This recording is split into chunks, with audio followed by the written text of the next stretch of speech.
Welcome to বঙ্গজয় বন্ধুরা। এই মুহূর্তে তোমাদের একটা খবর দিয়ে দিই, তা হলো জাতীয় দলের কোচ হিসাবে নিযুক্ত হলেন খালিদ জামিল। প্রাক্তন এই ফুটবলার এই মুহূর্তে কিন্তু কোচিং করাচ্ছিলেন জামশেদপুর এফসিতে এবং দীর্ঘদিন ধরে শোনা যাচ্ছিল যে ভারতীয় ফুটবল ফেডারেশন কোচ হিসেবে খালিদ জামিলকে নিযুক্ত করতে পারে। আর সেই মতো কিন্তু খালিদ জামিলকে জাতীয় দলের কোচ হিসাবে নিযুক্ত করলো ভারতীয় ফুটবল ফেডারেশন।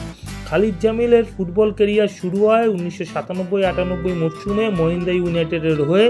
পরবর্তী সময় তিনি খেলেন এয়ার ইন্ডিয়াতে, তারপরে আবার মহিন্দা ইউনাইটেড এবং 2007 থেকে 9 সালে মুম্বাই এফসির হয়ে খেলে তিনি কিন্তু ফুটবল থেকে অবসর নেন। জাতীয় দলের 40টি ম্যাচ খেলেছেন।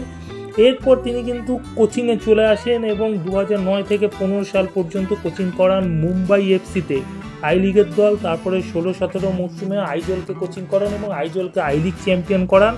পরের মরশুমে ইস্টবেঙ্গল, তার পরের মরশুম মোহনবাগান এবং তারপর নর্থ ইস্ট ইউনাইটেডের অ্যাসিস্ট্যান্ট কোচ হন এবং এর পরবর্তী সময় নর্থ ইস্ট ইউনাইটেডের কোচ, বেঙ্গালুরু ইউনাইটেডের কোচ হয়ে চলে আসেন জামশেদপুরে এবং জামশেদপুরকে কিন্তু তিনি যথেষ্ট ভালো পারফরমেন্স দিয়ে আসছেন 2023 সাল থেকে এখনও পর্যন্ত এবং তারই ফলস্বরূপ কিন্তু খালিদ জামিলকে জাতীয় দলের কোচ হিসাবে নিযুক্ত করলো ভারতীয় ফুটবল ফেডারেশন। তো এখন দেখার যে খালিদ জামিলের হাতে পড়ে ভারতীয় ফুটবল আগামী দিনে কতটা উন্নতি করতে পারে আর একজন ভারতীয় কোচ হিসাবে যুক্ত হয় জাতীয় দলের সাথে।